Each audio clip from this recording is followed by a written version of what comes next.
Start with something you already do well.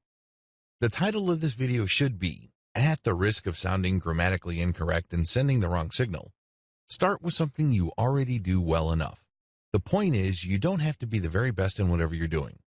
If you like to swim, you don't necessarily have to be the next Michael Phelps. If you like to sing, you don't necessarily have to sing like Mariah Carey. Just do it well enough. The good news is, all of us on this planet have at least one thing that we are good at. Now, please understand that the word good is contextual here. It's comparative. This means that we do it well enough. This is very easy to understand in theory, but for you to develop self-confidence based on competence, I need you to do the following exercise. I need you to sit down and list out all the things that you think you are good at. Use a stream of consciousness method. In other words, the first thing that comes to your mind, write it down. Ask yourself this question: what am I good at? What do I do well? So write it down. No need to edit yourself. No need to second guess yourself. If you think that it's partially or even has a chance of being accurate, write it down. Get a massive list going. Go through your list and actually do these activities. Now, this is where it gets tricky. I want you to actually do these activities.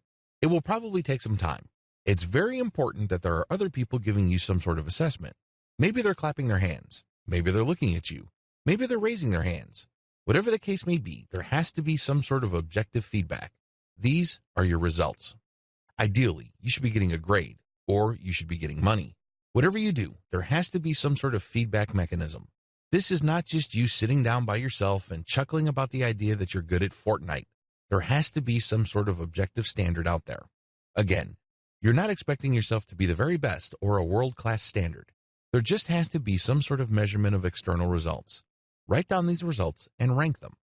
Identify and slice and dice. By this point, you should have a fairly clear idea of the things that you do reasonably well as measured by objective results. You're not just going by your subjective impression here. You're not just going by your own personal opinion of how well you do. There is some sort of objective feedback here. Now, slice and dice them. What I mean by this is you look for the top 5 or 6 and then get rid of everything else. Next, you slice and dice the things that you do well. When you do something, it has many different components. For example, if you are good at public speaking, then this means that you have to have a script. You have to have some sort of preparatory steps. You will speak, you will use body language, you will use voice modulation, and you will use the right facial expressions. You might even make gestures. When you dissect the activity into these different parts, you slice and dice it. You figure out which parts account for the results that you're getting. Now that you have done this for the 5 to 6 activities that you objectively get good results with, pick one that has the most parts that get the most results. You won't be able to figure this out unless you slice and dice them. Systematically improve. Now that you've broken down that particular activity into its different parts, improve the parts that require improvement. I've got some good news for you. Most people will have areas for improvement. In fact, chances are, you're not going to be perfect across the board. So, look for those parts and improve them by constantly practicing or acting them out with an eye towards improving that particular section. Make predictions on how this tweak or modification can lead to improvements. Make sure you measure improvements based on the actual external results that you get. If you do this, then you should be able to create an upward spiral of improvements. What do I mean by that? Well, you will break down what you're doing, and then you can decide what you're going to do to improve it. You make a move, and if you see the improvement, you feel better about it. Then you try it some more, and you do a better job, and this leads to you trying more, acting more, and getting better and better results. Now, please understand that this can go up and down, but generally speaking, the pattern should trend upwards. Focus first on subjective improvement. Now that you have a clear overview of the improvements that you're going to make, here's the nitty-gritty of the improvement system. The first thing that you're going to do is you're going to focus on the subjective elements.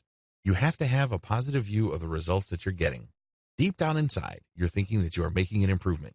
You feel it. It makes you feel good. It makes you feel like you're somebody. Shift to objective results. Now, this is where the rubber meets the road. Great feelings and emotions are awesome and everything, but at the end of the day, the world only rewards results, so we're going to have to shift to objective results. Look at the results that you're getting. Are people clapping more? Are you getting paid more? Are you getting a lot more attention? I'm talking about qualitative here. This is something that you can reduce into writing, something that you can boil down into a number, not just feelings or hopeful expectations. It's important to make sure that you quantify the results you're getting. Can you see it? Now, how do you see objective results? First, you need to ramp up output. For example, you're trying to become a better employee. Previously, you were only able to produce 1 report a day at your research firm. Apparently, this is enough to keep you from getting fired, but as you probably already know, that's not enough to get you promoted or get you a raise. When you shift to objective results, the first thing that you're going to look at is to measure your improvement based on how you ramp up output. If you stay stuck at 1 report a day, you're not making progress. I don't care how good you feel. I don't care how awesome you think you are. It could just be that Dunning-Kruger effect. You're not all that competent, but you think that you're the best thing since sliced bread. Not good.